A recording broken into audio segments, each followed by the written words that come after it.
Hi guys, it's Richard Zoo. Back with another stream. So today,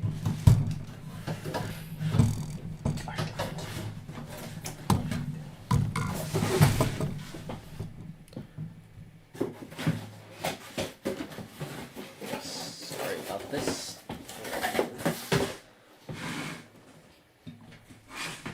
So today's the last day of the what's this called? Of this event. Wait, what's this event? Today's the last day of the New Age event, and so here's the progress. Almost 2.7k Legion. I heard this next event is really good for Legion, Strawberry Farm. The patch notes will be out soon. And if we look at the progress, it looks like we snuck back into top 100. I was like 98 yesterday or 99, but like I went up 10 ranks in like one day. So it looks like a lot of people just coast at 265. So like, yeah, that's pretty good. Looks like average I'm getting 10% a day, which is a lot actually. Wow. Yeah, so here's the progress here, and then for my Baron Nightlord, here's the progress. EXP 3 point. Wow, wait. Is this right?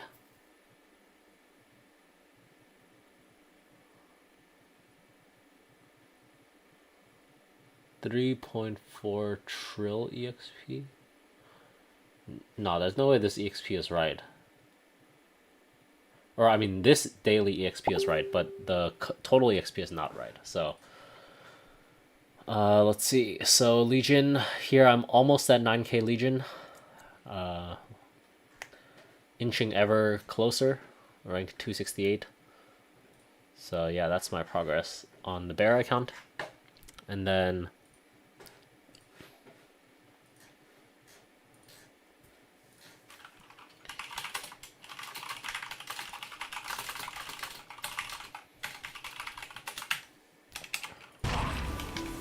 so we're gonna start on the Baron Nightlord.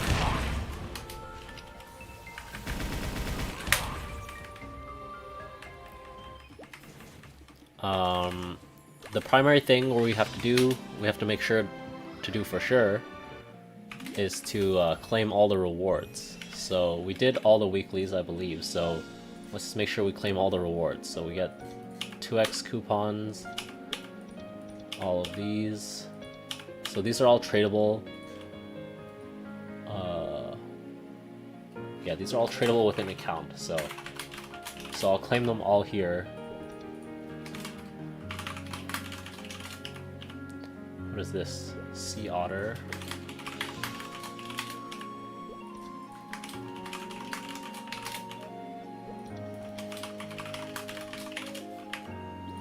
And then Doodle Bite.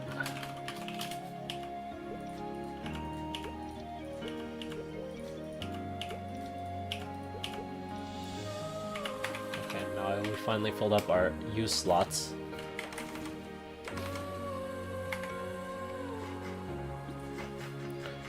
So that goes in there, this goes in there, this goes in there.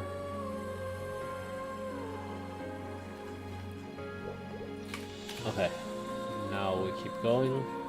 So now we claim these, we claim these, we claim those, and then we claim these, and then we claim...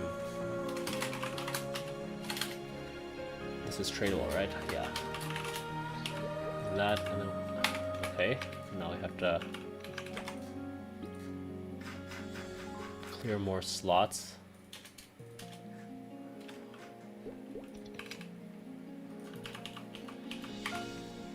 So open that hard cube, receive that. Okay, so that's all of those. Now let's see what win coins I have. Claim all. So now we move to the Identisk map. And let's see, this is done 3 out of 3 for this week. This is the final day. I timed that. So So now, let's see, I have 30 coins. There's not really much I can do here. I guess I can get either 3 of those or 2 of these. Arc Innocence, VIP, Incredible Chaos Scroll of Goodness. Let's get one of these, I guess. There's no point to not. So let's see. Tell me about win coins. So I guess we can do 1, 2. Okay, we can do we can do 4 door right now. Yeah, if we do 4 door, then we get 50 coins. So let's do that.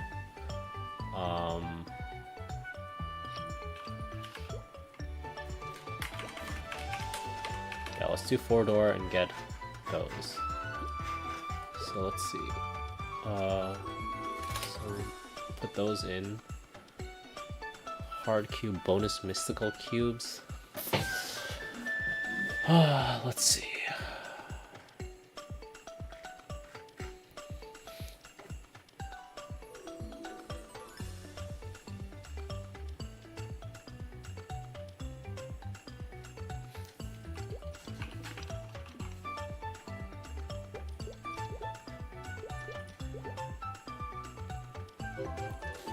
Let's do the VIP. Oh, whoops.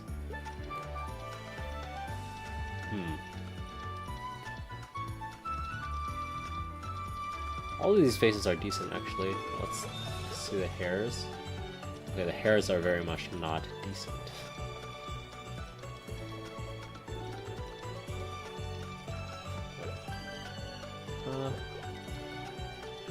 Wanderer boy hair.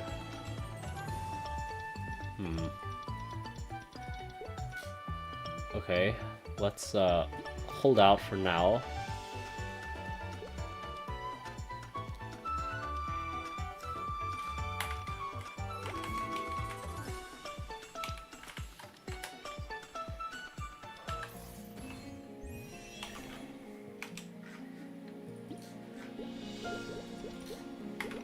Let's do a couple things. Let's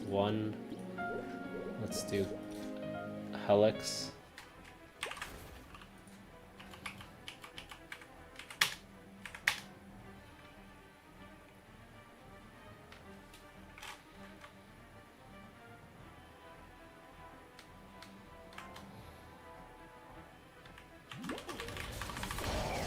Oh my lord. Oh, sorry, sorry, Jerry. I was not on the stream. Do I ever do Mulong? No, I actually don't really. Dude, it takes so long too. I did it like before in the past, but I haven't done it like recently at all. So what was I gonna do again? I had tabbed in here. Oh right, I need to check the guild skills, or not guild skills. This.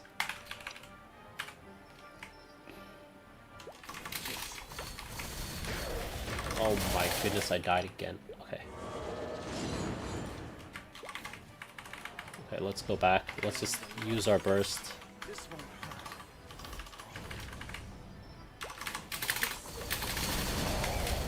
Yo.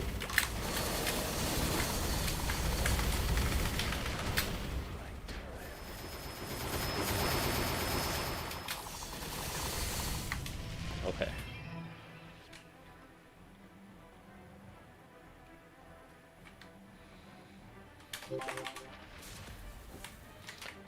Alex is done.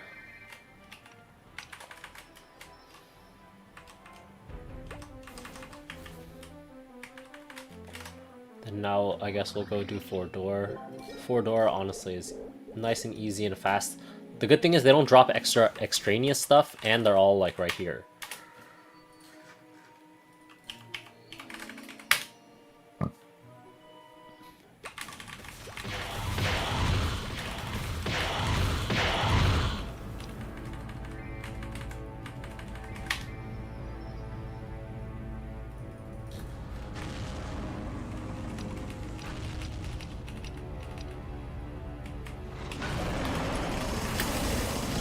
Oh. Okay. Yeah, I mean, once I have time, I can maybe try to do a Mulong.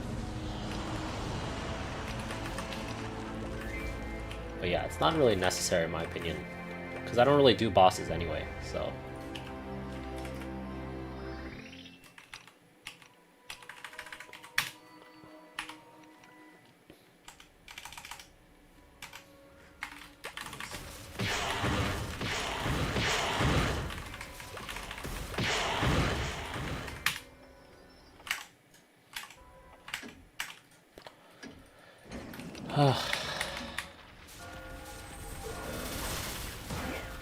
My lord.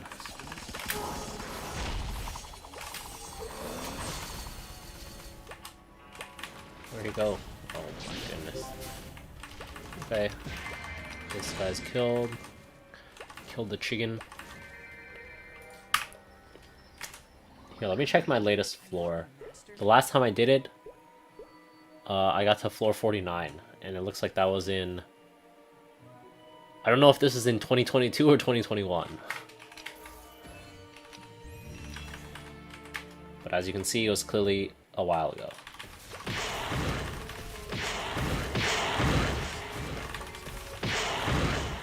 This one, I always make sure I have my bind up.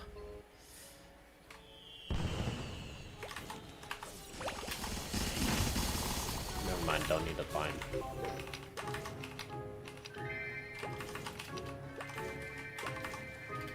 Oh.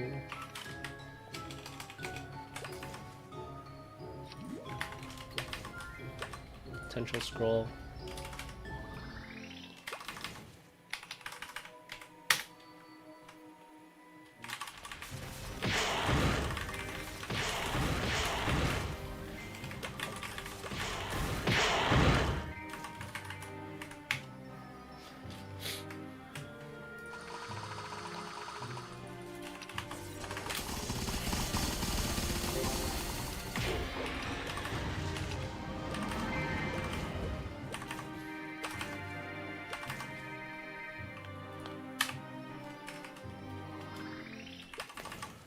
Okay, great. Beauticious. Now we'll claim the reward points.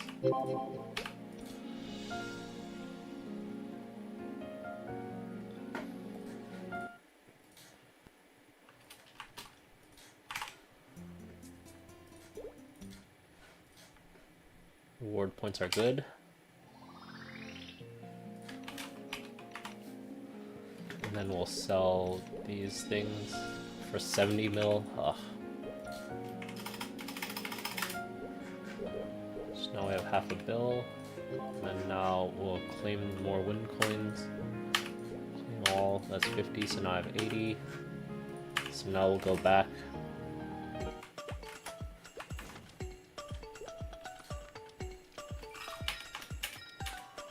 Okay, my inventory's full. Sell that.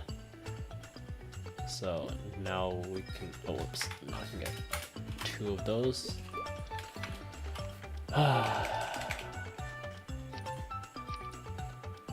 Okay, now we're gonna use those on these because we have nothing else to use them on. Come on, rank up. That's unfortunate.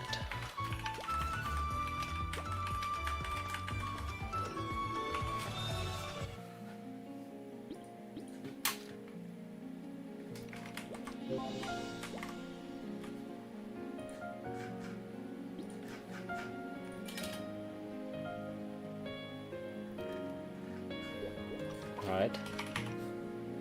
So now we can toss these boxes as well. Because this event is ending. There's a 50% hammer, so we toss that as well. And now we go back. Now we check this sun shop. Now let's see what can we buy from here. So we probably want a bunch of these, but these are untradeable, so I have to buy them on the characters that I want them. So let's wait on there. I bought all of these, or I have no slots left, so no need to buy them. Let's see, I have 8 slot recipe bag. I think I have a recipe bag. Let's just check.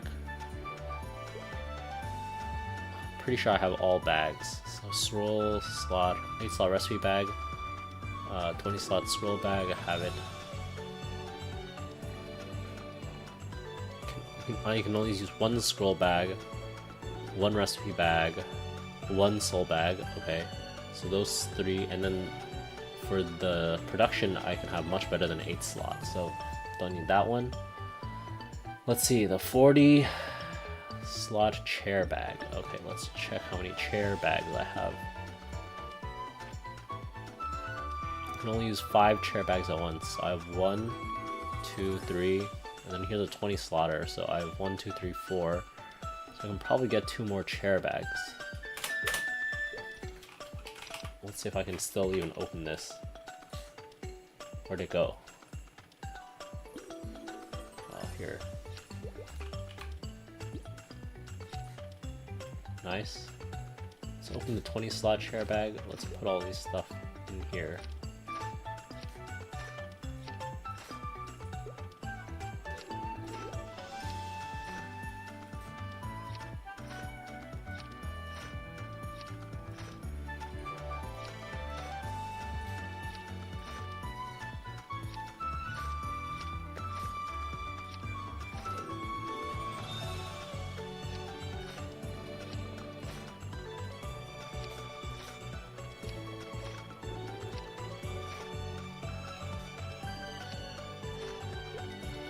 Okay, and now we can toss this 20 slot chair bag. 5 title bags. Okay, 20 title holder. Okay, let's get the chair bag though. So 1 chair bag. And then use it. And then chair bag. Go, and then I think that's a 1, 2, 3, 4, 5 chair bags. Okay. So the chair bag, now what? Damage skin storage, up to a maximum of 60 slots. Let's check my damage skin storage. Unlock, okay, so let's, why not? 1, 2, 3, 4, 5.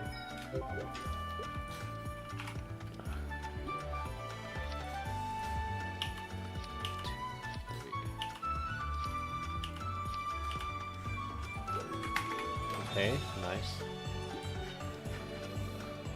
Damage skin extraction coupon.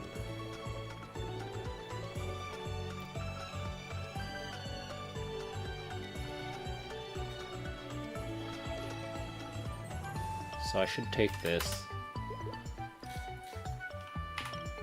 honestly, and then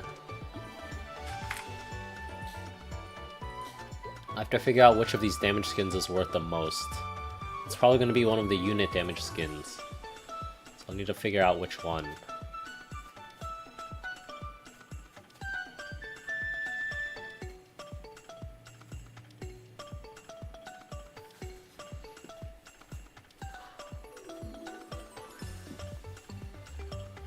But yeah, then I have to extract it, and then I can sell it. Oh, actually, wait, there's no time limit on this one. Okay, wait, that's great. I can just keep that forever. Perfect. Okay, now what? So, now what? So I don't have any use for trait boost potions.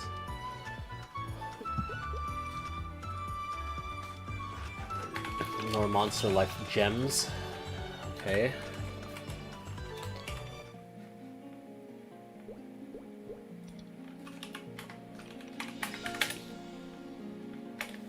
Okay, now we go on to each of the characters and buy the slot expansion coupons, I guess.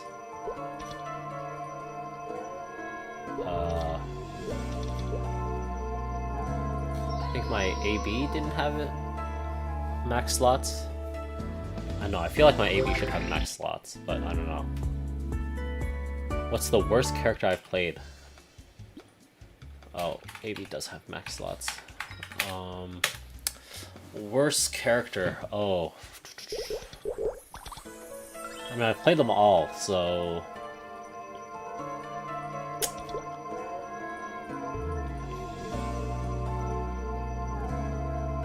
Oh, wait, my Xenon has an arcane weapon? Yeah, I've played them all, so it's hard to say what is the worst. I'll just list some that I don't really like as much. Maybe, like, Battle Mage has a low range. Oh, wait. Maybe I'll say Nightwalker. I'll say Nightwalker. That's the kind of unique one that I feel like is more unique to me. Because... Vanished Blessing? Because, let's see.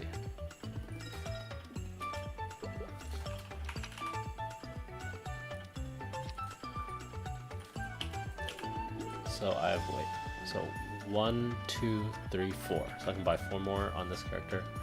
So 1, 2, 3, 4. Because Nightwalker, dude, they don't have a freaking mobbing skill past second job. Like, what kind of class doesn't have a mobbing skill after second job? Like, that's insane to me.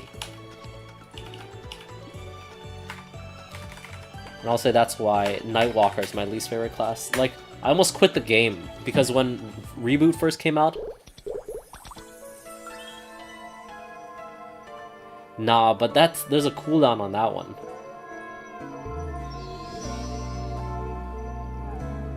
I don't know, I don't really like classes with the cooldown. Like, I like to be able to spam my skills.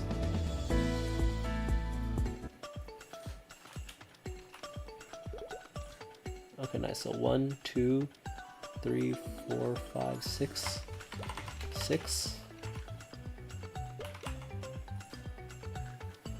So let's see. 1, 2, 3, 4, 5, 6.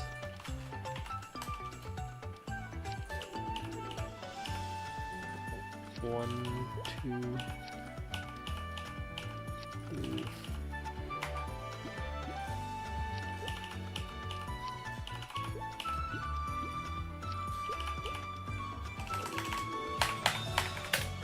Yeah, like the way I play this game, I like to just spam a skill, especially on a class that like I'm not gonna bother to learn. So yeah, Nightwalker doesn't do it for me.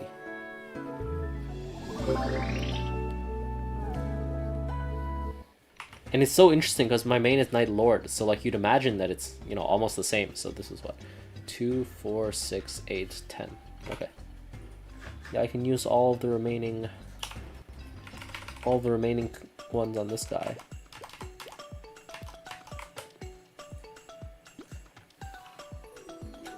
One, 2, 3, 4. Okay.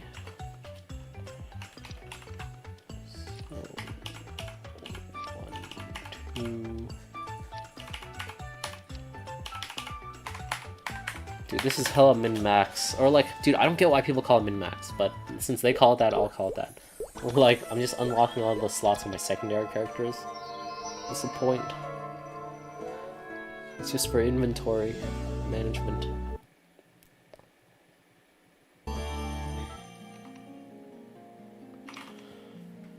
Okay, now let's see.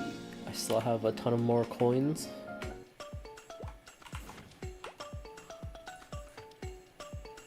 So I can use, I have 3 more epic pots. What should I use the epic pots on?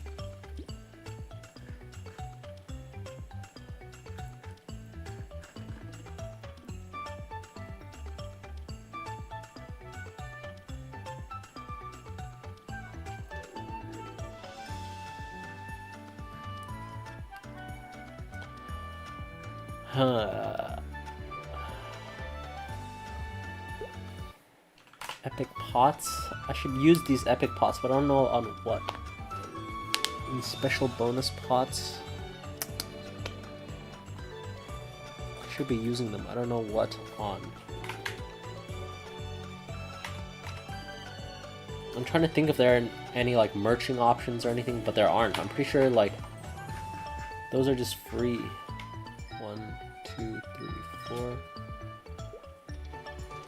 Epic pots are free.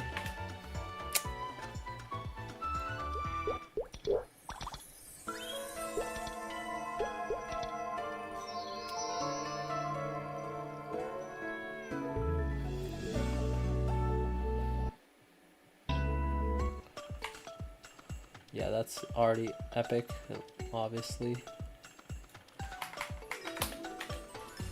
Yo, what do I use E-pots on? Dude, there needs to be a better way to switch characters and stuff.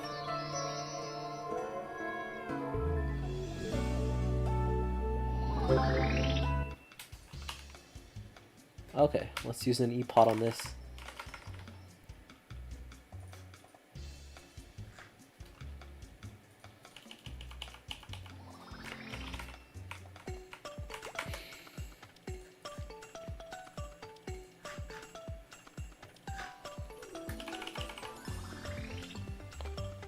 Okay, epic pod, special bonus pod.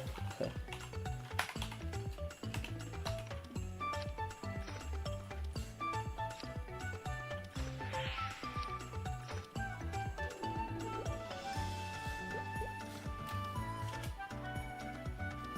Wait, what? Can't be used on this?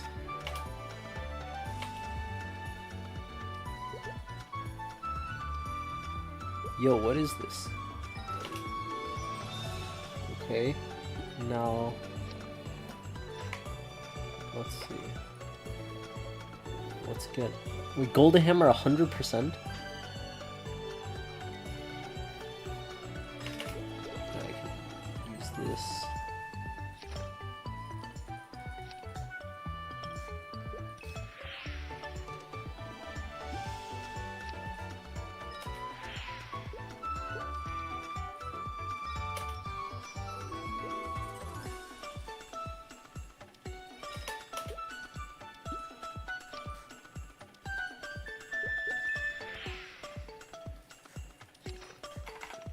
Okay.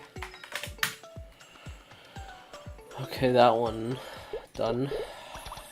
Yeah, dude, this is the tedious part of finishing up an event.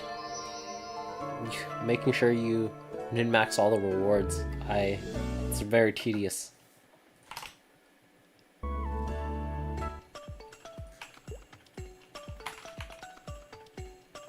Okay, wait, that's done. Okay. Let's see, what else? This one has a arcane. I'm just going to the ones with the arcane weapons, I guess. Let's see. Okay, so I can do that.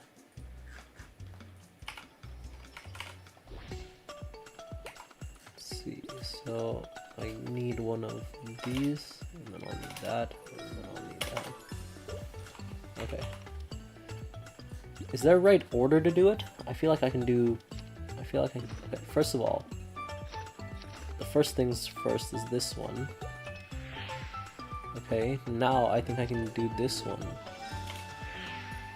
And then I can do this at the same time, right? Okay, yeah, this is the right way to do it. And then I can save 800k on the reveal. Beautiful.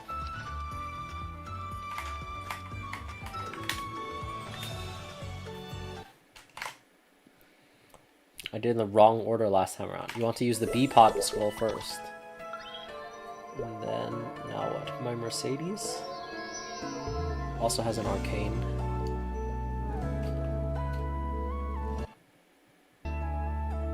Dude, this is the nitty-gritty of playing this game.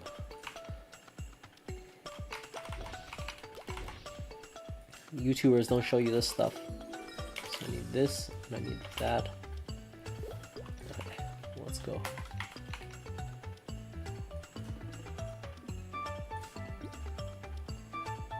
So use B-pot.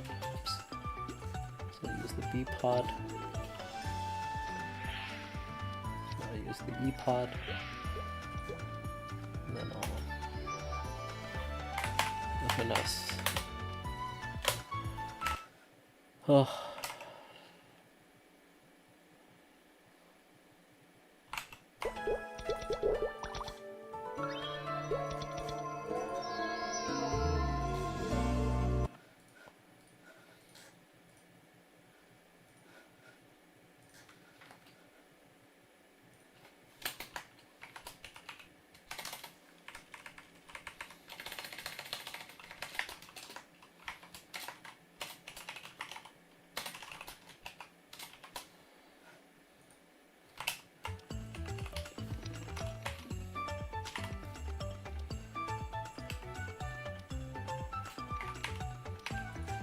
Now what? I don't want to use that. Soul bags, AP reset. Should I reset anything? Excluding beginner skills will be reset. Trait. Do I use these trait boost potions? That would be what, 3k? 500. Wait, so per 1,000. It would be too many power elixirs. What do I do with so many power elixirs?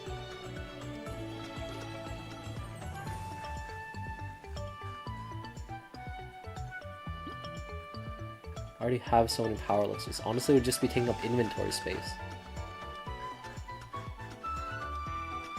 I can't think of anything else though, so whatever, let's just do it.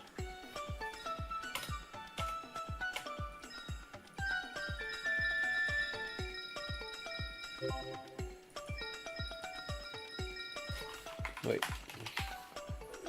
Oh my goodness. Wait, this is so tedious. Wait, this is even more tedious than I thought it was going to be.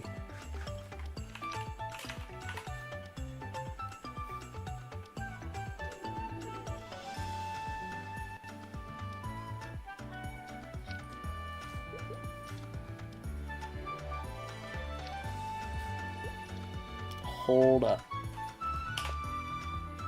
Hold up.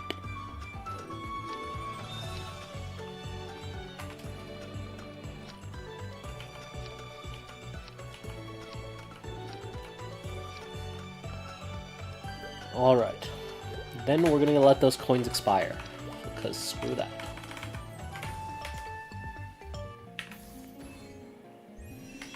Okay, so we've decided to let those coins expire. And then I guess we'll go do our dailies now. Cernium, Erda's request, then Marcus, then Odium. We'll go, so, I guess. So since today's the last day of this too, so I guess we'll buy 1, 2, 3, 4. All 4 of those. I guess.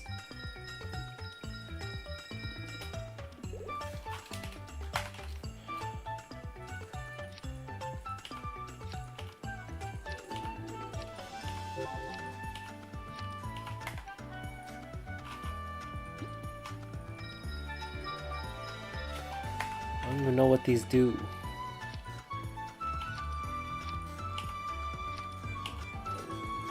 But it can't hurt, right? Okay. So now we'll claim one of these, so this one, and then the 3 times EXP, and then we'll go do one of those. And then we'll make sure that our links are here, and then we're on the right Legion preset. Okay, and then we'll go to here, guard agates.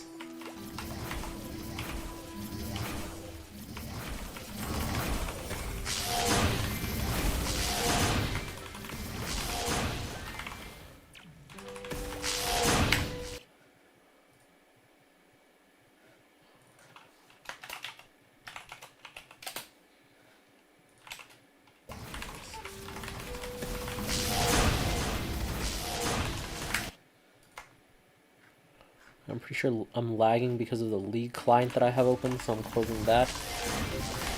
A lot less lagging now. And then we kill 2k mobs here.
Oh, when I hit 275 and unlock Shangri-La, I should be a lot better, because then I get a new sacred symbol. Let's see. So those are all claimed. Tomo's reward. This. Nice soul Erda fragment.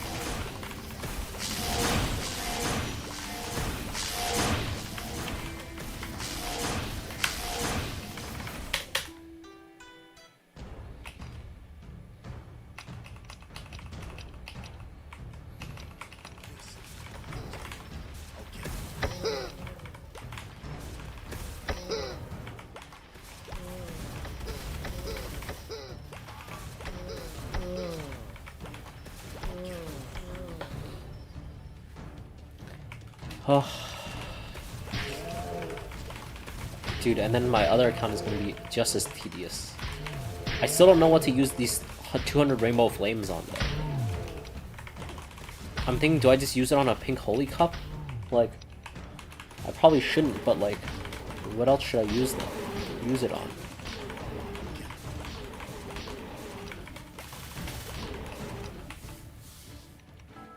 Dude, honestly, I wish I had the will pocket.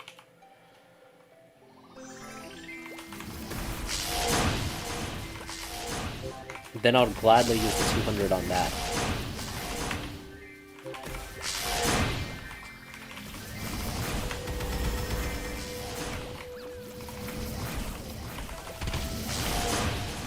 It's like 30 bill, right?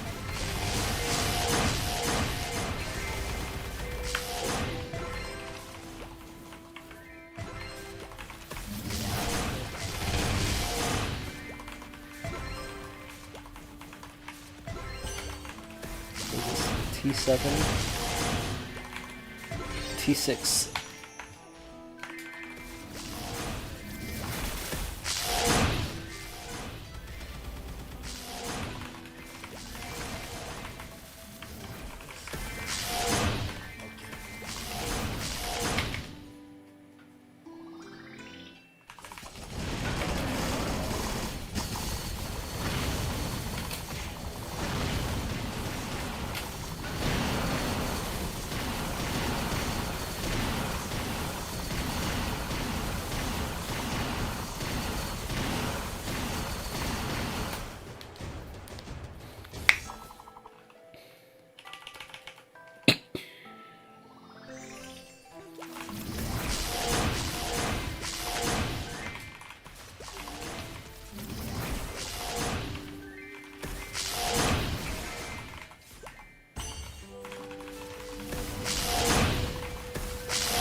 Another soul Erda fragment.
Ah.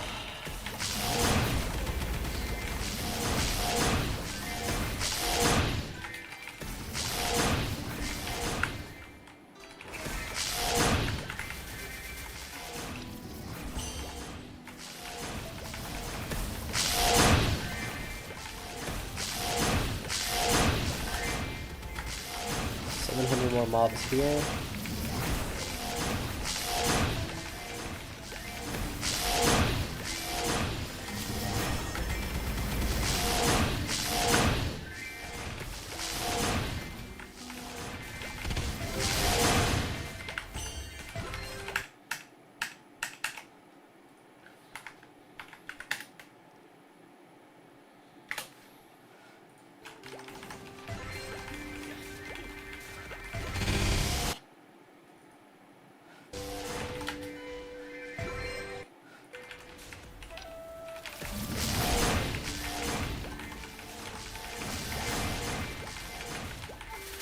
Okay, 5 more mobs here.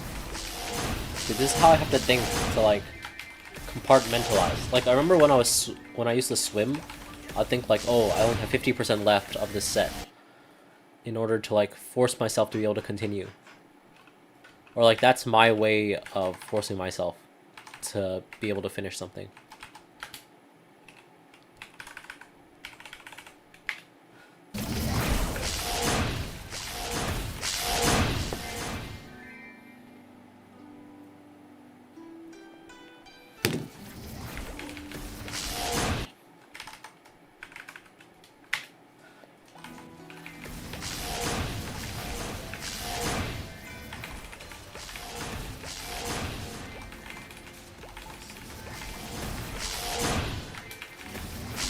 Right now I'm thinking like, oh, 400 more mobs, 370 more mobs. And then I can move on to the next stage. You gotta break it up into smaller chunks.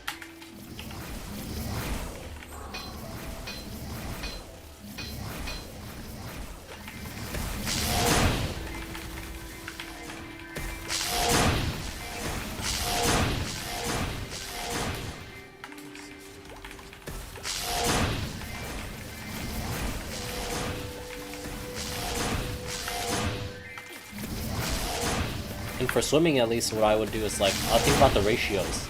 So like if I was swimming a 500, so 500 is 20 laps on the pool, right? Like or I guess it's 10 back and forths, right? So after one back, it would be 1/20th of the way done, right? So the ratio would be 20 to 1 because, or like I mean I guess it would be 19 to 1, right? Because I would have done one with 19 left to go, so 1 to 19. And then after 2, then it's 2 to 18, so it's 1 to 9. And then, like, in that way, when you get to half, then it's 50-50, so it's 1 to 1. And then the ratio goes up from there. And that's how I used to think to myself, to keep my brain occupied. Well, I did like 500.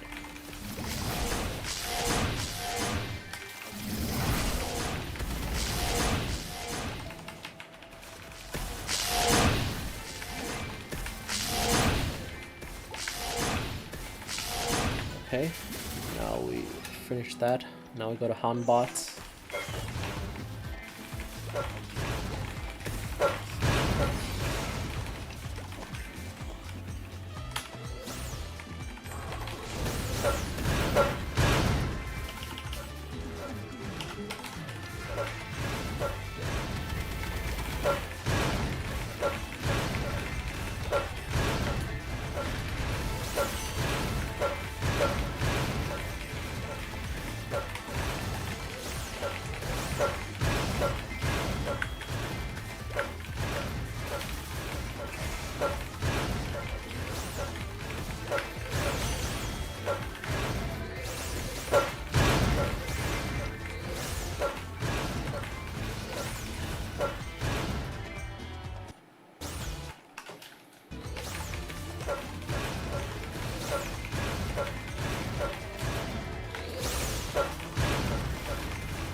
Alright, I'll put on some other Did you know YouTube that at video. least one saw appears in each and every one of the Saw movies? It's true. Sometimes they're used for autopsies, sometimes they're used for severing body parts, sometimes they're just used for good old killing, but the namesake of the franchise has, in every installment, at least appeared once. And sure, you can find any number of listicles online looking and ranking the best Saw films, but have you ever seen someone talk about the best Saws in Saw? No, you have not. So we ran the numbers and get this. The average Rotten Tomatoes score for films where the Saw doesn't kill someone is higher than the movies where the Saws do kill someone. 34.6% versus 24.3%. But appearances of hacksaws ultimately win the day. Movies with a hacksaw average out to 33.75%. Movies with an electric saw, like a buzz saw or circular saw, are much lower at 23.5%. Looks like all the lists are right, friends. Not all saws are created equal.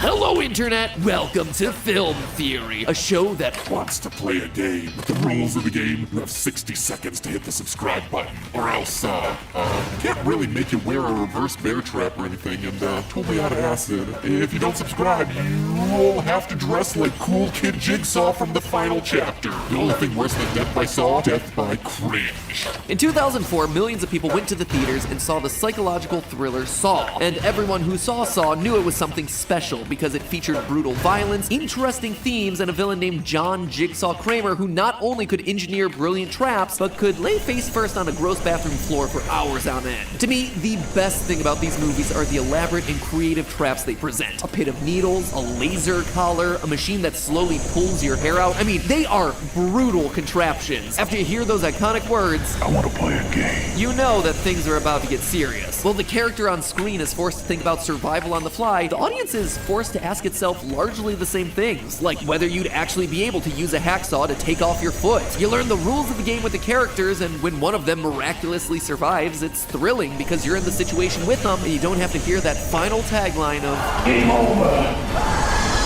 Here's the thing though, what if you weren't safely in the audience? As I've talked about in a previous film theory, Jigsaw's ideology is wildly flawed. Thanks, Billy the Puppet, I had to hack off my arm with a butcher's knife because you didn't think I was appreciating life enough, but man, now I'm sure glad to be alive. Can't wait for all those years of counseling I'll be getting to deal with my survivor's remorse. As such, Jigsaw's contestant selection is a bit hard to predict. In other words, you could very well be living a perfectly upstanding life, but potentially wind up in the next reverse bear trap without even knowing what you did wrong. And when that happens, you can't go in ill-prepared. So that is our question for today. How do you survive Saw? Based on everything that we see in the series' 9 movies, what can you do to maximize your odds of survival? How do you not just play the game, but hack the game in advance to give yourself the best chance of living possible?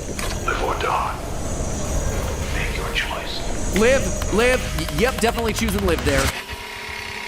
Overall, across the whole series, there's only 19 examples of when games are won and 68 examples of when people died. That is a 21.8% success rate, which, let's just say is not a grade that's gonna get you onto any honor rolls. In other words, the best first step to surviving John Kramer's game is not getting selected in the first place.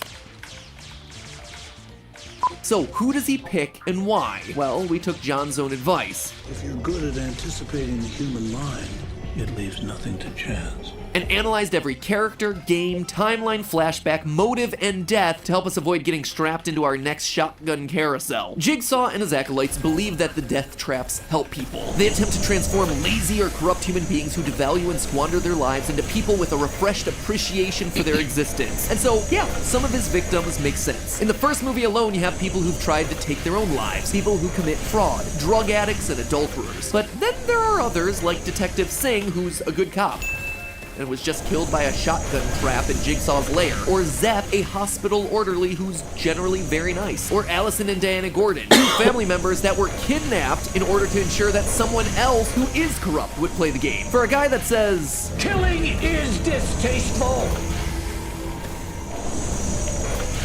he casts a wide net. Alright, so we finally finished the dailies here. Cernium.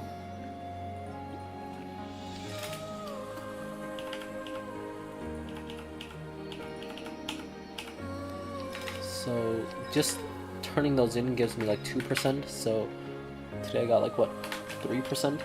Honestly not great, but whatever. Oh, these expire after a day. Oh god. Okay. Let's see. So I should have enough to boost this. So let's boost it. 12% final damage here. Perfect. Yeah, I should be boosting this, but it's whatever. And then next, I guess 6 days. In 6 days, I'll be boosting this one.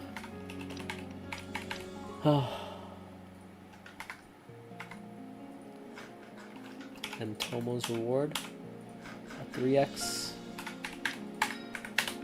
Okay, so that's it for this one. So we'll switch over to the Reboot Hyperion character now. Film in, and his choices are already pretty questionable. So after analyzing all of the game contestants, I came up with a short list that tells you exactly how to not be selected. 1, don't be corrupt or work for corrupt people. It's a pretty obvious one. Less obvious, don't be related or married to anyone corrupt. Doesn't matter if you appreciate life, as long as your relative or spouse doesn't, you're likely gonna be put into the game. Doesn't even matter if you know about the corruption, you're in danger by association. For instance, in Saw 2, Eric Matthews' son is put in the game. Those who don't appreciate life do not deserve life. My son appreciates his life. But do you appreciate yours? Do you appreciate your sons? Unexpected corollary to all of this, don't be the spouse or child of someone who's died because of a corrupt person. Next up, don't be a jerk. No racists, no snitches, no adulterers, and don't you dare laugh at the sick or elderly because Jigsaw is an aging sick man and he does not take kindly to that. Getting back into self-explanatory territory, don't do criminal activities like drugs or murder, and don't flee the scene of your crime. Next one's a hard one. Try not to be depressed. I get it, that might not be in your control, but if you are depressed, hide it. Don't post publicly about it. Seriously, if you don't want to be locked in a death furnace, just keep your melancholic tweets to yourself. Don't... Ooh, here's a good catch-all. Jobs. Avoid being a doctor or a cop. Doesn't matter if you're good at your job or bad, Jigsaw has taken people for being both too good and too bad. Pretty much all the major law enforcement characters in this franchise die. Also, you can be a janitor, but only at upstanding legal businesses. If you're a janitor at a corrupt business, you are fruit of the poisonous tree and will likely be plucked. And working for big pharma or big insurance is just right out. Big no-go there. Lastly, and most importantly, do not pretend that you are a survivor of Jigsaw. If you do, your team, everyone you love and care about will die horribly. It is not pretty, friends. So, that's the list. Honestly, I'd say you should just live in a bubble and do nothing, but then you might be picked for a game because you're hiding from the world and not appreciating your life appropriately. Good news, though, if you follow this list, you've severely lessened your chances of being picked. Bad news is, you're still at risk. These guys are kinda fickle and inconsistent. Let's say that one day you're looking at your phone and you bump into one of Jigsaw's apprentices, spilling super hot coffee all over their face. This apprentice is now super annoyed because the pig mask they wear is gonna be super uncomfortable, so you're nabbed and put into a trap under the excuse that you were absorbed in your phone rather than looking up, appreciating the world around you. So congratulations, you are now in a Jigsaw trap despite your best efforts. What do you do? Well, when you break it down statistically, there are 7 different types of traps in Jigsaw's games. Standard traps, competitions, tests, trials, security traps, execution traps, and inescapable traps. Standard traps are devices or scenarios applied to a victim that'll kill the test subject if the task isn't completed within a certain amount of time. The iconic reverse bear trap is a classic example, as is Saw 2's death mask and Saw 4's knife chair. Competition traps involve 2 or more victims that can pass their tests individually, but only at the expense of the other victim. Saw 3D's love triangle, where 2 boyfriends and the cheating girlfriend between them have to decide who gets sawed to death, is pretty iconic for this. Tests are games that involve a victim being given instructions to a specific task, like Zepp having to kidnap an innocent family in the first movie in order to live. Trials are a series of tests that the victim has to face in order to show psychological progress. This is basically every puzzle seen throughout Saw 5. A security trap is just... Nice, okay. So I claimed all of those. This one's not as difficult as the other one, because there's not as many moving variables, I think.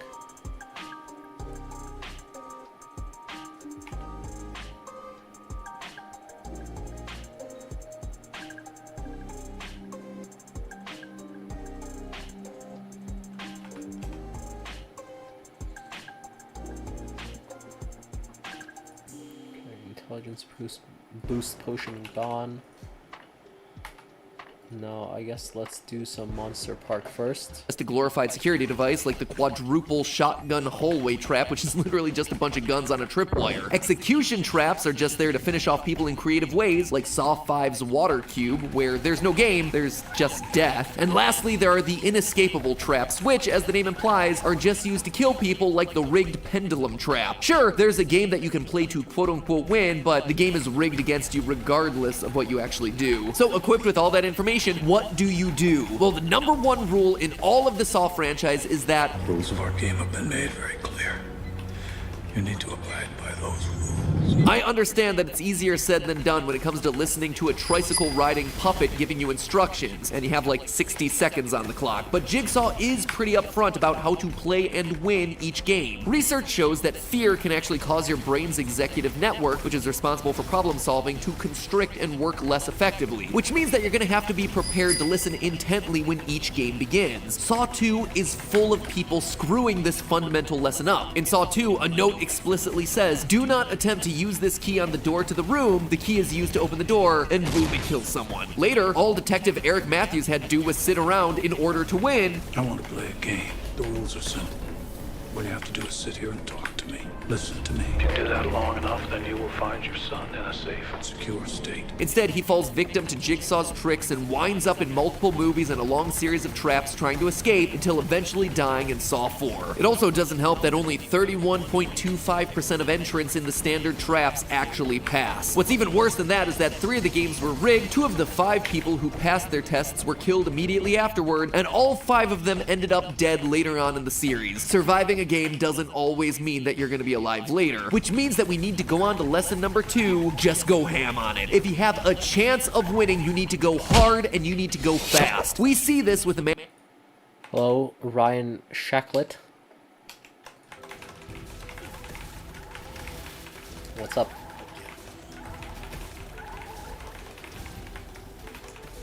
I was watching some film theory about the Saw franchise.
Okay, that's good for those dailies for now. Let's do our Carmen Pink Bean.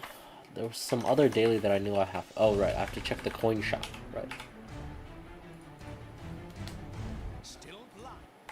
It's between height.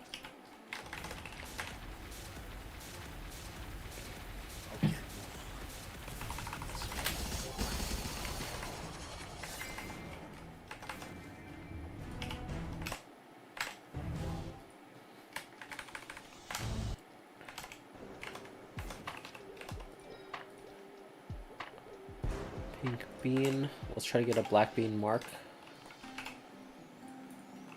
Oh, whoops. Black bean mark.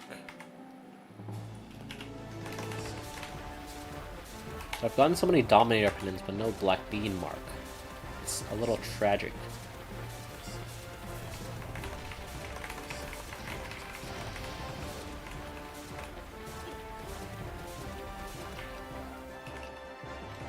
Still no black bean mark. Okay.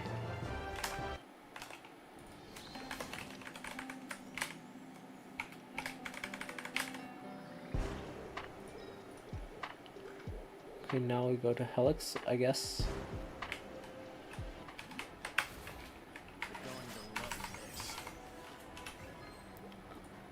Let's see. Oh, yeah. I need those. This won't hurt.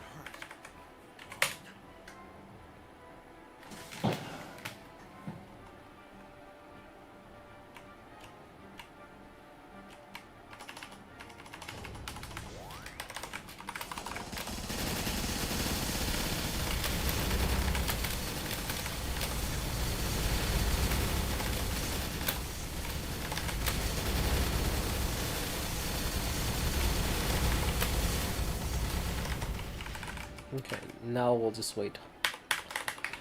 We'll wait for 3 minutes.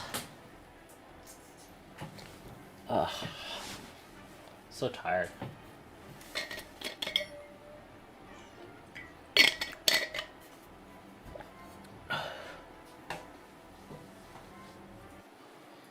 It's 12:30 over here.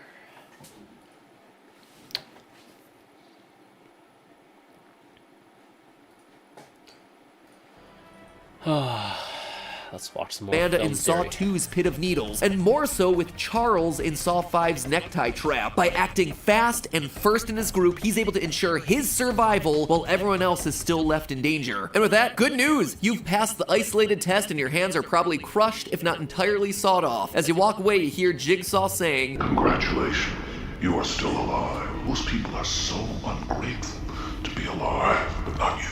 Not anymore. You respond with a hearty thumbs up if your bleeding hands can still manage to move, and you pretend to walk away with a swagger that indicates that you are very grateful to be alive. The bad news is that as you approach the exit, a man in a pig mask drugs you, heals your hands, and then locks you up in yet another room, this time with total strangers. Billy pops back up again and tells you that everyone needs to work together to pass a series of competition traps and trials, and you have 3 hours to do so because you have poison flowing through your veins that'll melt you from the inside out. Hate to tell you this, but only 13 of the 41 games, or 25.4% of Jigsaw's tests that involve 2 or more people, are passed. In games that have 4 or more people working together, the odds are definitely stacked against you. Only 4 of the 17 people in the 4+ group games walked out alive, and even those numbers lie considering 2 of those are coming from Saw 2, with 1 being a Jigsaw apprentice placed in the game to keep the other survivor safe. TLDR here, the odds are stacked against you, but you can increase your odds by killing and sacrificing all your teammates. Now, that might sound like I'm a horrible person, but don't blame me, blame the game maker and also the numbers. Statistically, the group will turn on you eventually, considering that we see it happen in Saw 2, Saw 5, and Jigsaw. Psychologically speaking, everyone deals with trauma differently. Now add in a ticking clock and the threat of poison killing you, and you have a recipe for disaster. The people in your group will develop tunnel vision, they'll become hysterical, they'll develop a fight or flight reaction which hinders your chances at survival. And these challenges are already hard enough. The last thing you need is other people weighing you down in a crisis moment. So just deal with them early before you're forced to deal with them. As an added bonus, make sure you bring a dead body or 2 with you to the next room. Their flesh, blood, insert vital organ here is probably going to be helpful in the upcoming trial. And speaking of bringing stuff with you, remember what tools you really have available and bring as much with you between chambers as you can.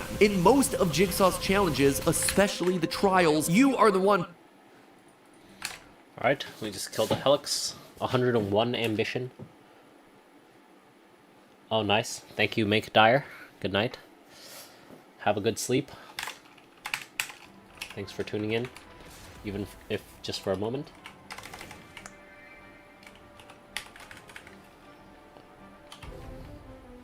Oh, wait.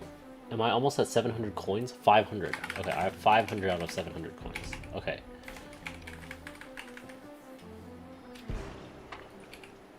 $500 out of 700. Okay. I forget how many I'm getting a day, though.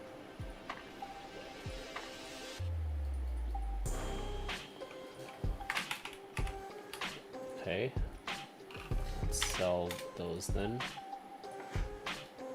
Now let's go here.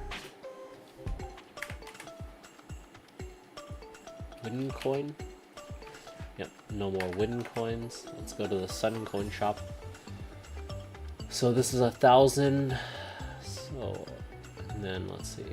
I used all of those. 4,000 slot bag.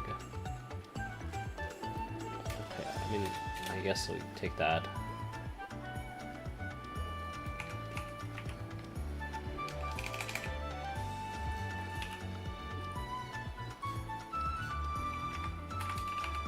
Okay, and then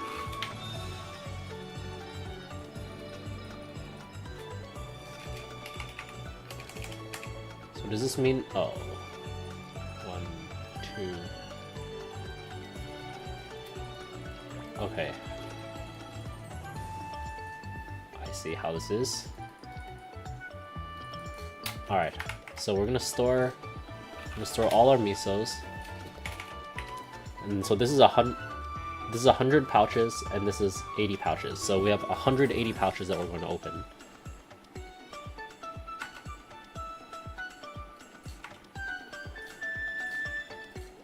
And let's see how many misos we get.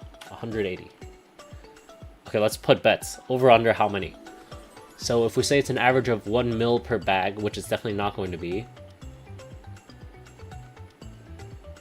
Okay, I'm gonna open the 100 first. Let's say average of 1 mil per bag, then this should be 100 mil, so I'll say less than that. Over and under 50 mil. So I'll say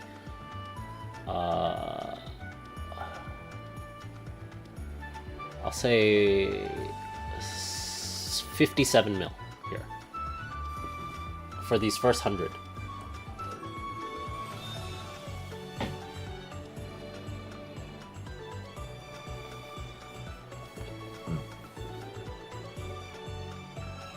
Okay, let's see. So we have 30 left, so we've opened 70.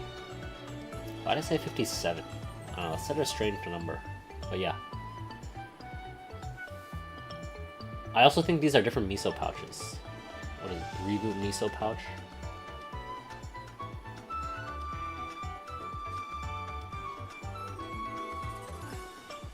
Okay, so it's 75 mil. I flipped the numbers. And then we have mysterious miso pouches. So we have 80 of those. So if we have for this 20, I'll say 9 mil out of this 20. Oops.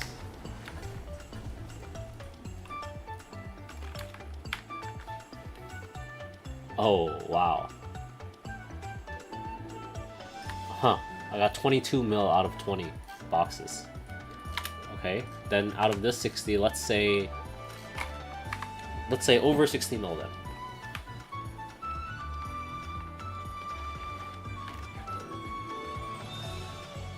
I'll say like 62 mil.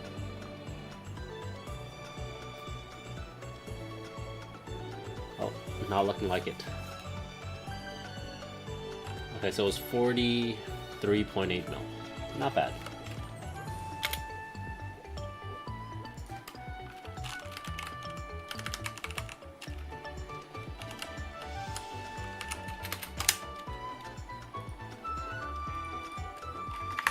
So all of that's done.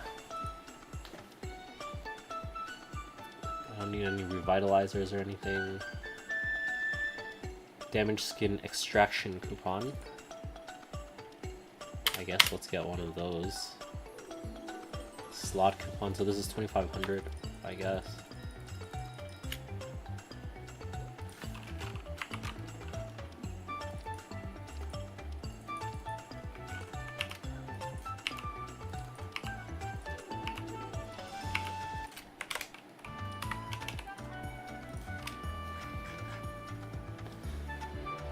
Let's see, 3,500 points left.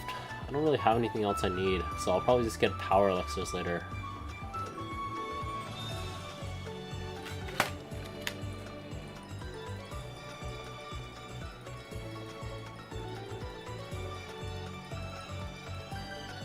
Oh, okay.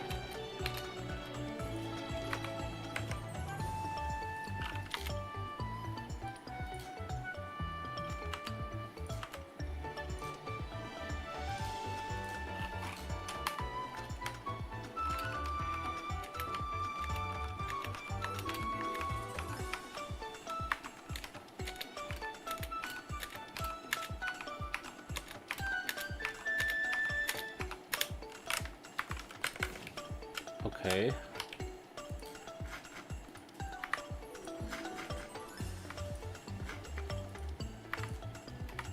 I believe all of those are claimed.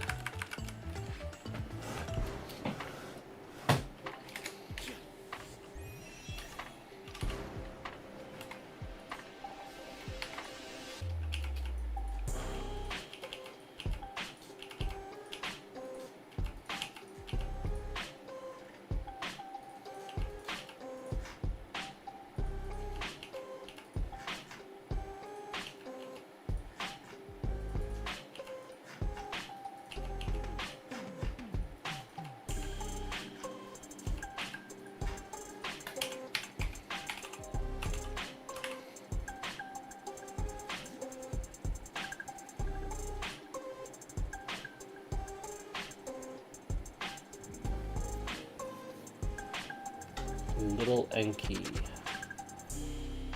Custom mix voucher.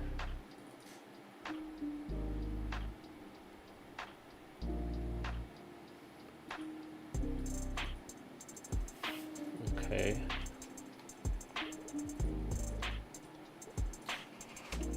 So I have 3 solid cubes. What do I use solid cubes for here?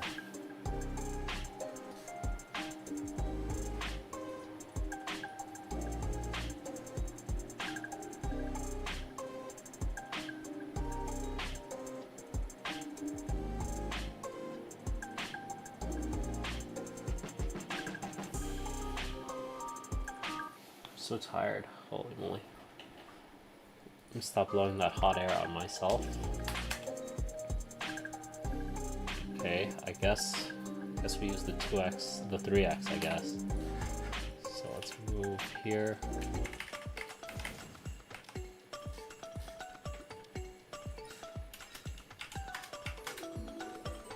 So buy 3 of those.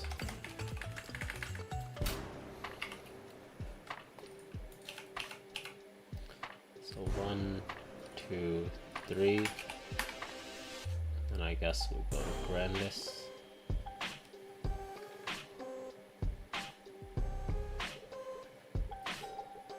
Let's check the monster collection. Sandblade Marauder. Okay, I guess we start out here.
So tired.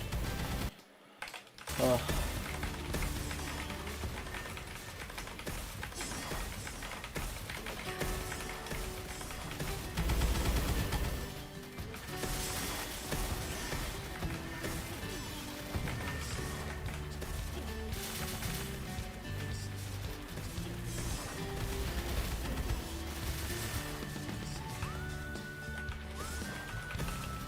Progressing things forward, shutting doors behind you, etc. to start timers. So before you lock yourself into the next game, make sure that you're going in prepared. Assess the scene, take your time, go back to the room that you just left and pick up things that might be helpful. Any tools, broken pipes, long sticks, your fellow deceased contestants. Remember that in pretty much all circumstances, Jigsaw is letting you keep your clothes on, and things like jackets, belts, shoes can do a lot in these sorts of situations. Between your tools and clothes and the tools and clothes that might be coming from your deceased contestants, you can actually do a lot here. Most of these traps work remotely and use fairly rudimentary tools to operate. Pressure plates, simple chains, and hydraulics. So having a bit more reach and the ability to shove something hard and solid into contraptions can actually help a lot. Lastly, urine can act as a substitute for blood, assuming it didn't all leak out due to fear in the first chamber. And with that, you walk out of your final test. Congratulations, you've survived. Now relax in the knowledge that you'll be surveilled by Jigsaw and his crew for the rest of your life, because that's exactly what happens to most of the survivors in these movies. So keep your head low, research any companies that you plan on working for, listen, follow the rules, sacrifice anyone and everyone around you, and then pretend to be happy that you went through the single most frightening experience in your life. Seize the day, Jep.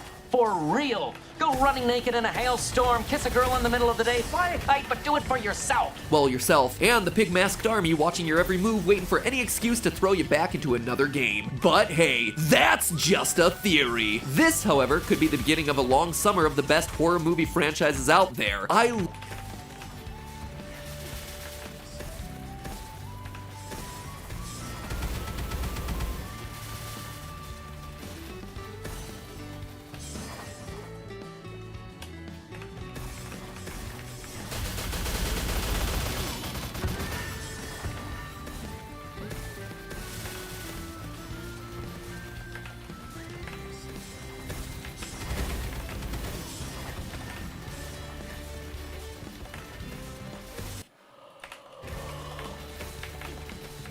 3 years ago, I purchased and used and compared every alcohol marker brand on the planet in the quest to find the best. The final fight came down to 2 markers, Copic Sketch versus a brand I had never used before making those videos, Ohuhu.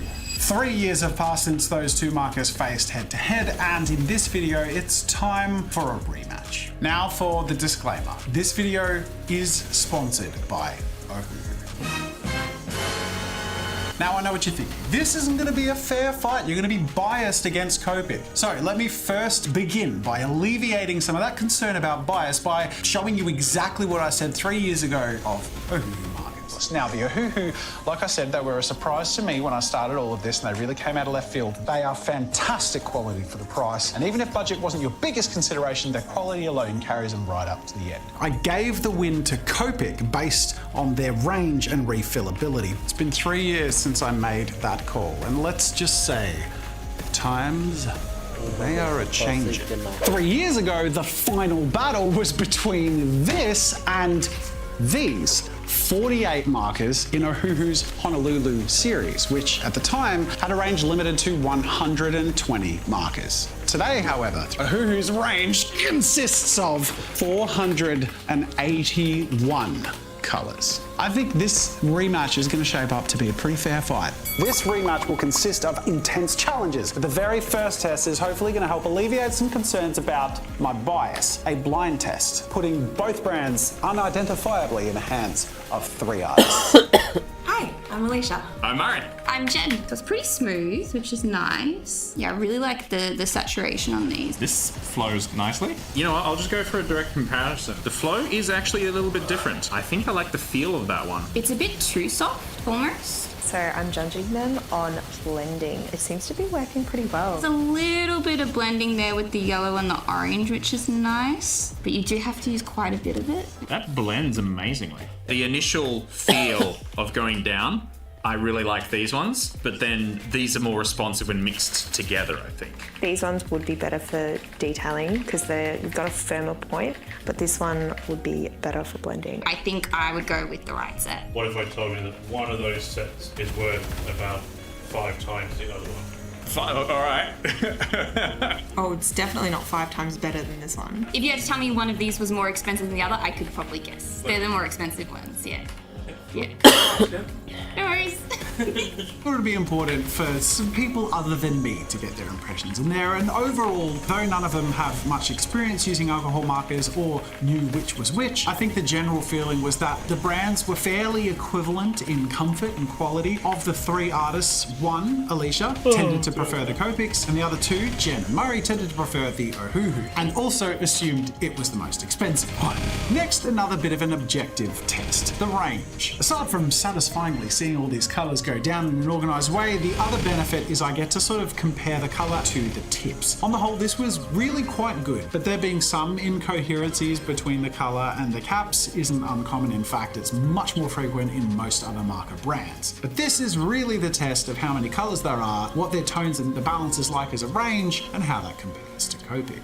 So there we have it, the full range of Ohuhu's Honolulu set of markers, which comes to 320 markers. They are facing off against the Copic Sketch, which is available with their full range of 358, which, as you can see, is very slightly bigger than the Honolulu series. But I can't just give it to Copic based on that, because the full spectrum range of Ohuhu's entire line is 481 colours. Considering the full range of Ohuhu and the rate at which their range has been expanding, I have to call this a tie.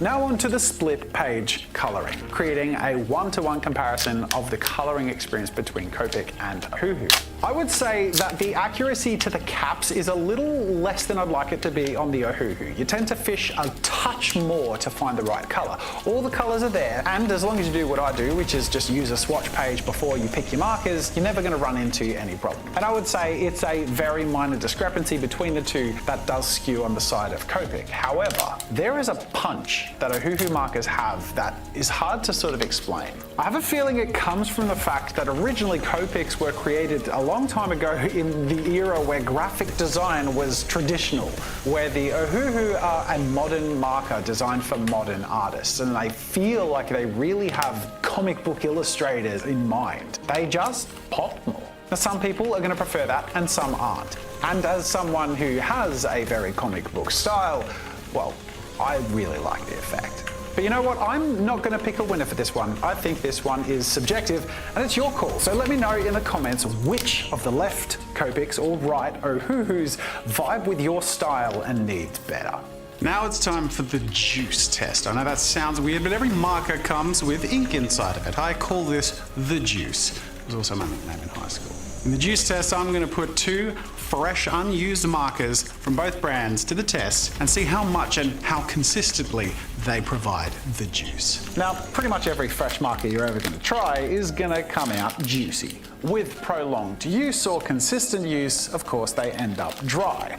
But this is a test to roughly determine how much juice we get before it starts to feel dry, and also how consistently that juice goes down on the page and creates a smooth blend. I'm comparing an unused Ohuhu marker with an unused Copic marker. The Ohuhu goes down really nicely and it feels juicy all the way along. In fact, I do a full entire coat and it felt great all the way along. Now it's time to go over with the second coat, and I do tell people when they use markers for the first time not to worry about needing to do a few coats. You tend to work in 3 to 5 layers to get a really nice blended effect. And a full second juicy blend all over this page gave me a lot of confidence in how long these markers would last. It started to feel a little bit drier at the end of the second page, but with it starting to reach that precipice, I started to fill in a circle in the middle of the page and go over multiple layers, about 5 or 6 layers, just to get a really rich, deeply saturated inked area. Next up, testing the juice of the Copic. The results are about identical, which tells me that both markers have a good capacity of keeping up with the flow demands of highly pigmented and saturated images, especially when you're working in multiple layers and filling in large areas. This one's a tie. Now, in the past, if a marker that wasn't a Copic marker ran out of juice, that would mean the death of the marker, and previously Ohuhu was no exceptions. Now they have the refill, so even though I put my brilliant blue marker through the ringer, topping it up is as easy as... I've never used one of these before, so I hope it's easy. You can do it one of 2 ways. You can pour the ink straight onto the nib, so you can just juice it up that way. The other way, you should get tweezers or something. There you go, nib's out, ink's in. You just syringe it straight into the container.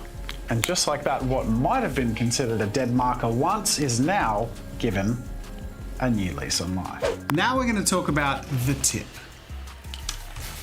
My first impression of Ohuhu markers was that the brush tip felt great. I am a brush tip connoisseur. Now, not only am I the only one insane enough to have a whole video about cutting, dissecting, and examining the insides of alcohol markers, whereupon I promptly discovered that there is a significant difference on how the tips of markers are made. I've already cut open a Copic marker tip and seen what a high quality nib looks like. Let's dissect some Ohuhu. The first thing I was met with when I pulled out the tip was a really pleasant surprise. It is identical on the other end inside the tip. I tested it, flipping it and applying it, and sure enough, yeah, it's basically a brand new brush tip, which is really cool. Bonus points there. Dissecting it revealed that it's all made from one material. However, it felt really high quality, a good balance of dense and spongy. But to see if it being built out of one part instead of 2 is a problem in the long term, we gotta look at some older markers. These are the original Ohuhu Ohuhu markers I reviewed 3 years ago, and they have continued to be used over those 3 years. I checked out every single one of the markers from that pack, and I had to look really hard to see any sort of weathering or diminished quality on the tips, and none of them had been flipped. So that to me felt like a pretty strong indicator that these are really high quality materials. So let's do an old versus new comparison of the Copics and the Ohuhu. Starting off with the Copics, on the left, a brand new unused Copic sketch, and on the right, a very highly used powder blue, which as you can see, it has kind of lost its shape. It doesn't hold its position firmly like it once did. The thing that annoys me about Copic markers, you lose the accuracy of the tip and start to draw with the belly of the brush tip. I'm using a probe lens on its side to show you really clearly what I mean by this. And the brush tip is pretty great, except when you want to put it through the ringer. Then you start to lose your accuracy. Add to that the fact that while I originally thought that dual core design was a really cool feature, turns out it's kind of a design flaw. There are a good handful of markers that have degloved themselves from my Copic collection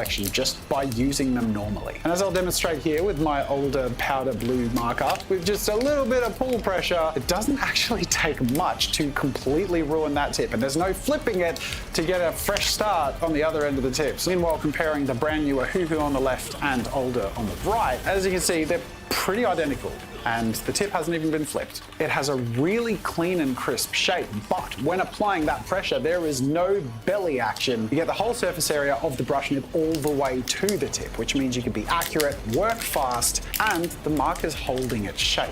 So I can objectively say, not only do I prefer the feel of the Ohuhu markers, I believe they are much better designed. Now for a blending test, specifically in application, something that I might use in a professional setting or if I'm crafting. And I thought, why not hit two birds with one stone? While I was recording this video, I had just finished a layered acrylic painting themed around Bob Ross. So I thought, why not make a puppet show? With my characters down, it was just a matter of going through my process of coloring in the characters as I do in my refined illustrations. Now, you've seen me do this hundreds of times on this channel with Copics, and it's time to let Ohuhu step in and see if they can hold those reins a little bit. Honestly, the process felt pretty identical to me. Just the way I was able to maneuver around the different markers, but more importantly, the way that they laid and the way I could create smooth transitions and would 100% hold up to any grade of professional work that anyone might put them through, whether you're going for subtle or nuanced colors or really vibrant, punchy, intense gradients and transitions. Overall, this performance was stunning. It was really great to use and feels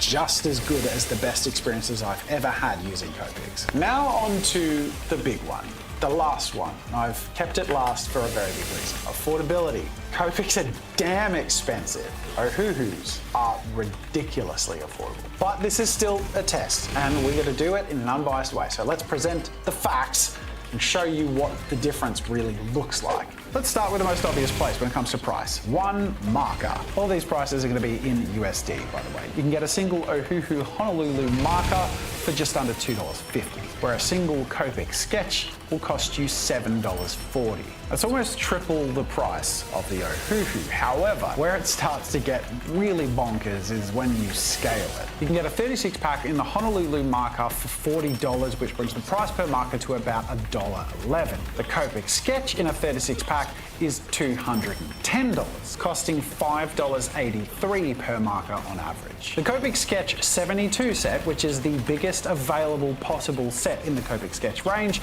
costs $421.20, averaging at $5.85 per marker. That's 2 cents more per marker than a 36 pack. It doesn't even get cheaper as you buy more.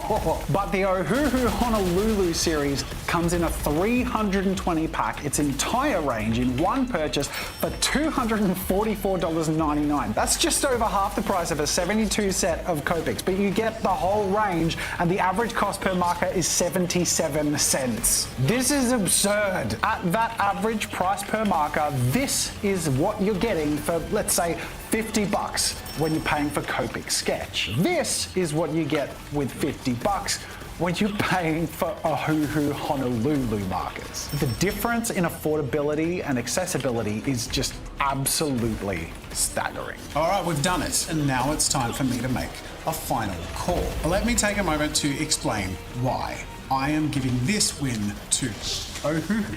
Because as I've demonstrated, in every measurable way, Ohuhu now fights at the level of Copic. However, when it comes to affordability, Ohuhu crushes. I can now 100% genuinely recommend Ohuhu as the go-to alcohol marker brand for beginning and professional artists, both for affordability, range, and refills. To show that I'm walking the walk and not just talking the talk, I am genuinely replacing my go-to set of markers to be the Honolulu series of the Ohuhu. They're fantastic. And if you want to get yourself a massive collection of Ohuhu markers or any of their other products they wanted to give you a massive discount, I got to pick the code, so I chose the New King. So if you use the New King 15, you can get 15% off of their full pack of all of their Ohuhu Honolulu markers. Or you can use the code the New King 10 and get 10% off of their whole range. That's a pretty substantial discount. And those markers are available not only on the Ohuhu official website, where the discount will be available for the rest of the year. Discount durations may vary based on the store. Check out the details in the description. Thank you for watching this video. Thank you to Ohuhu for sponsoring this video. And by the way, side note, thank you to everyone who supported the Kickstarter launch this time last week. My expectations were blown away. For those of you who don't know, last week I launched on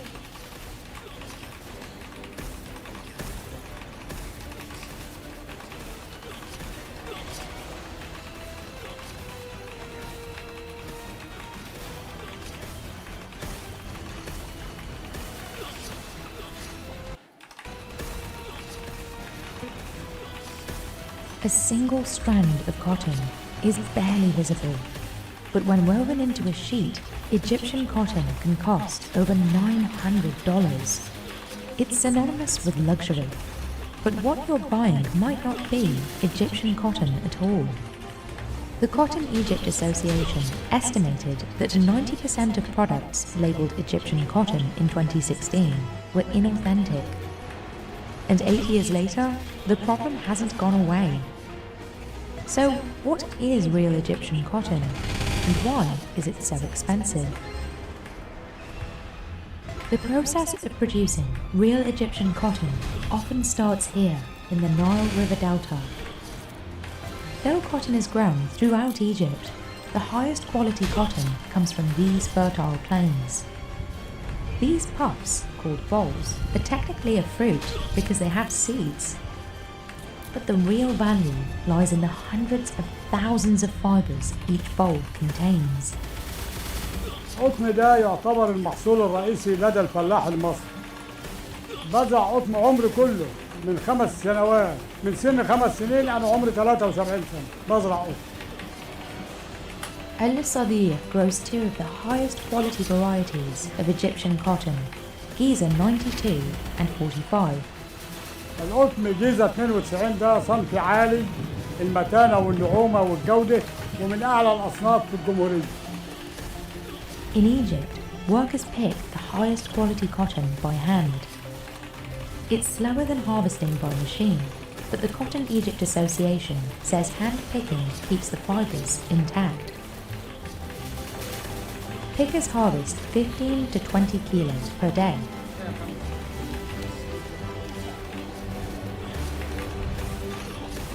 But what makes this cotton unique can barely be seen with the naked eye. It's what's known as extra long staple cotton. Most of the world's cotton comes from the plant Gossypium hirsutum, also known as upland cotton. It's so cheap and abundant that it even makes up 75% of paper money in the US. But extra long staple cotton, or ELS, is a unique species called Gossypium barbadense, which accounts for only an estimated 2.5 to 4% of global production. Compared to upland, the fibers, called staples, are longer and stronger. When spun together, ELS produces softer, more durable thread and finer fabrics. But unprocessed Egyptian ELS can cost 2 to 3 times more than upland cotton. Despite that, you can find Egyptian cotton on countless labels. But experts say the numbers don't add up. Egypt produces less than 1% of the world's cotton, so there isn't enough Egyptian cotton grown to actually make all the products that claim to use it. In 2016, Target and Walmart pulled Egyptian cotton sheets after concluding their supplier, Wellspun, had sold them fake ones. Target said Wellspun hadn't used real Egyptian cotton for nearly 2 years. Today, many sellers online say a product uses Egyptian cotton when it might not contain any at all. Like this $25 sheet set from Amazon, which is labelled Luxury Egyptian Sheets but uses microfiber fabric. Or this sheet from Walmart. The title claims it's 100% Egyptian cotton, but the description says it's 100% polyester. After Business Insider reached out to Walmart, the company removed that product page and shared this statement. Walmart's online marketplace does allow customers to report products, but that puts the responsibility onto the consumer to educate themselves on how to spot fakes. Manufacturers that work with the real thing carefully trace their cotton throughout the complex supply chain. And picking all of this cotton is just the start of turning a seed into a finished product. Workers gin the cotton to separate the seeds from the fibers and remove any debris. Then, they pack it together in bales that weigh almost 500 pounds. One bale can produce over 200 pairs of jeans. But when workers pull cotton free from a bale, it's a mess. At this factory, a series of machines clean, card, and align each fluffy fibre.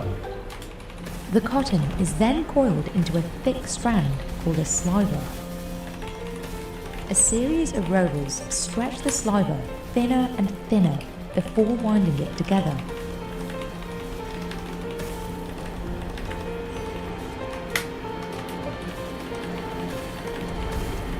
Is it a sliver or a sliver? اللي هو زي ده المبروم. It's spelled sliver. ده المبروم اللي احنا بنتعامل معاه بعد كده على مكنة الغزل.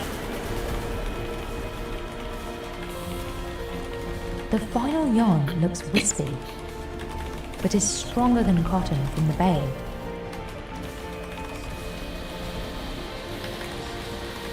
دي آخر مرحلة في مراحل اللي هي الغزل.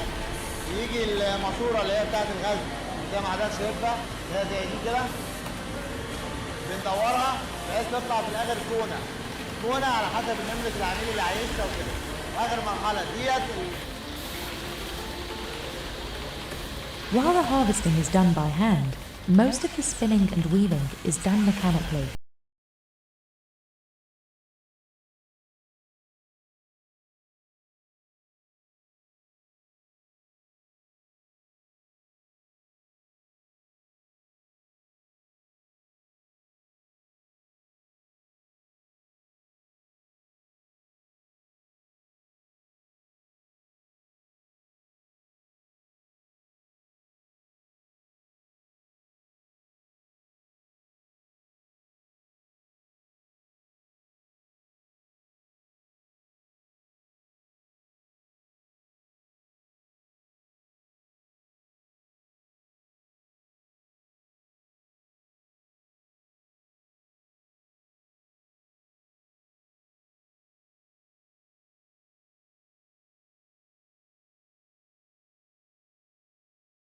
Work with clients to turn fabric into finished products. Vivian uses different varieties of Egyptian cotton depending on the product. The difference in the fiber length and the color of the cotton itself. 95, it's more creamy than Giza 92, which is more whiter. Giza 92 and 86 have a longer staple length than Giza 95. They're also generally more expensive. Vivian sends many of the bedding products produced here to companies in Europe. She says her most expensive sheets cost between $600 and $800. Even from less expensive retailers, Egyptian cotton sheets regularly cost over $200. But the reputation and high prices have attracted countless imitations. The Cotton Egypt Association runs an accreditation process that allows approved companies to use its logo. But the system isn't perfect. Wellspun, the company pulled from the shelves in 2016, also used the logo. Today, parts of the cotton industry use DNA testing to improve traceability. But experts say testing isn't widespread enough. Paper trails are still used to track cotton throughout the increasingly complex supply chain.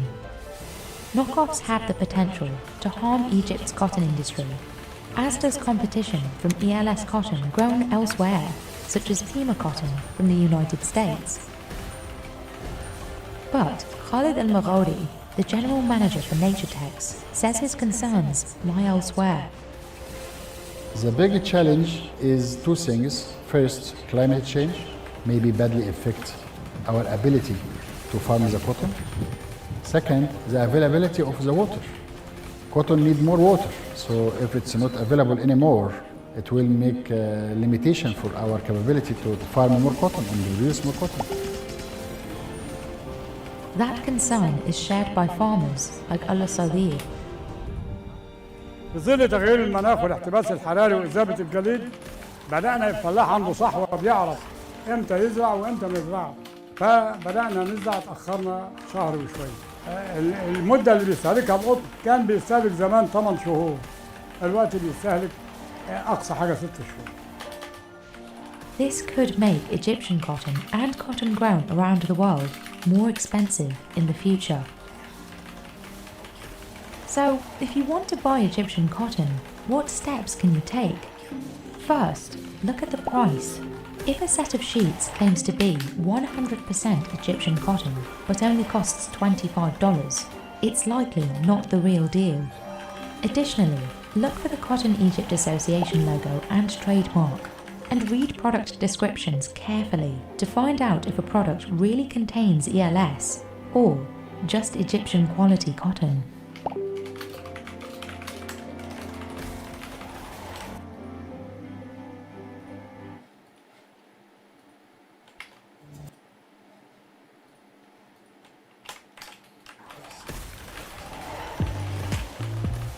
From giant farms keeping bananas from going extinct, to the factory turning out your Ben & Jerry's ice cream flavors, to one of the few dairies that's certified to make creamy gorgonzola cheese in Italy, to the farm producing beluga caviar that can cost nearly $6,000. We traveled the world to see how all these foods we love buying from the grocery store actually make it there. Our first stop is Magdalena, Colombia, where we learn how farmers are protecting the world's favorite banana from a lethal fungus. You probably know the Cavendish banana. You can find this type of banana in every supermarket around the world. They're so popular because they're yummy, they look nice, and they ripen as they transport. It's high yielding, so it's got quite a thick skin, and so it travels well and tastes pretty good. Comes in its own package. But there's a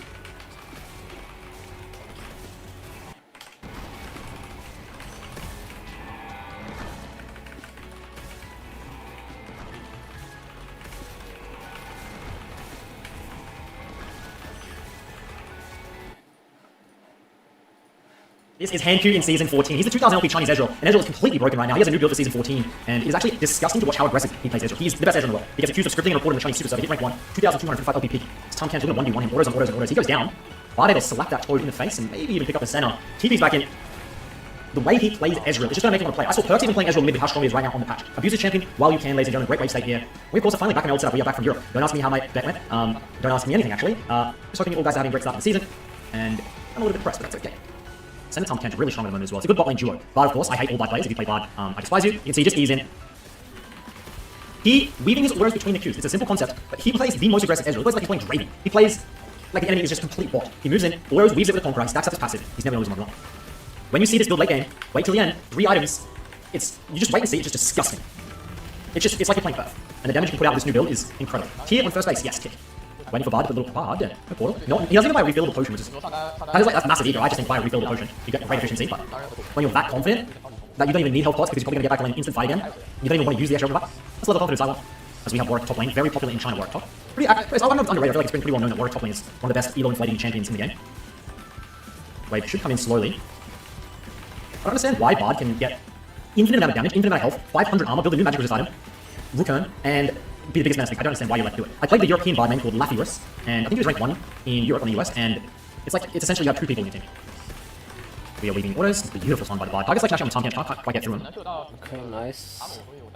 As enemy bot lane pretty cool. Ezreal coming through, yank, Q's are landing. You'll see him Q to the side of him anyway. He just weaves it through. It's an Ezreal mechanic of like knowing the hitboxes of the minions. After you play a few Ezreal games, probably 5 to 10, you'll start understanding how to get the Qs to go behind minions and behind targets. Just with how you angle it. So we have a little bit of skirmishing. He finally goes through. W gets the order of the time. Looking for the Graves now. Graves should be able to make it back.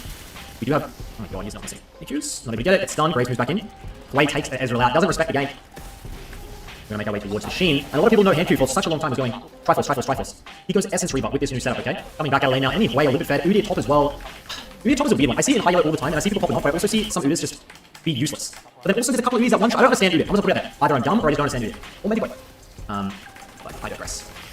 As this server, the Chinese Super Server, is the final server in the world that I haven't hit Challenger on as we kick off Korea last year, EUS this year. Of course, we've got NA, OIS, and a few other regions, but the Chinese Super, oh my god, is the last one that is really on my bucket list. I might get a chance to do it. Maybe Brazil this year as well. And as this old man's 10-year journey of climbing comes towards a close, it would be nice to pick up a couple of last goals, I reckon. Okay. I just love Ezreal for solo queue. Okay, we did all the dailies. Now let's claim the rewards. 33.5%. 1, 2, 3, 4, 5, 6. And then the research reward 2. Cernium 1. 2. Last resort. 3.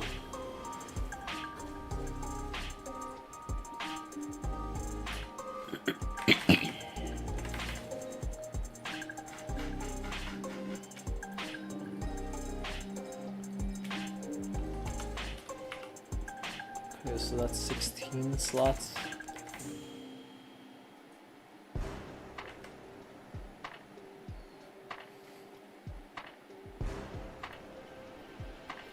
Let's toss that.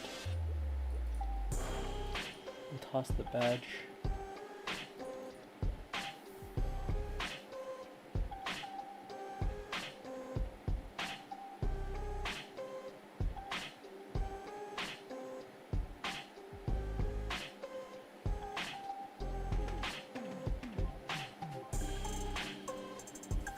Wait, 5-7? Wait, this flame seems really good.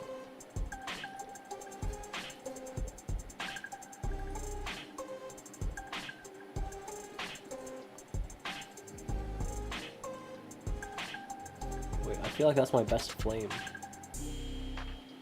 By far, yeah.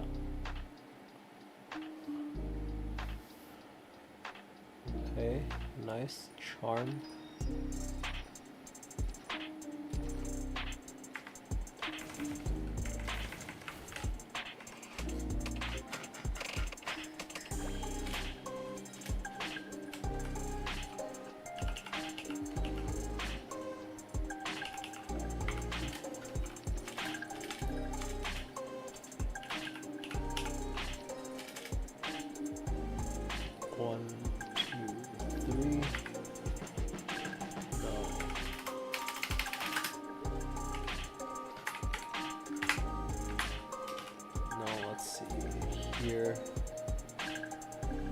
So I guess in 2 days, 1 or 2 days, I can level that one again.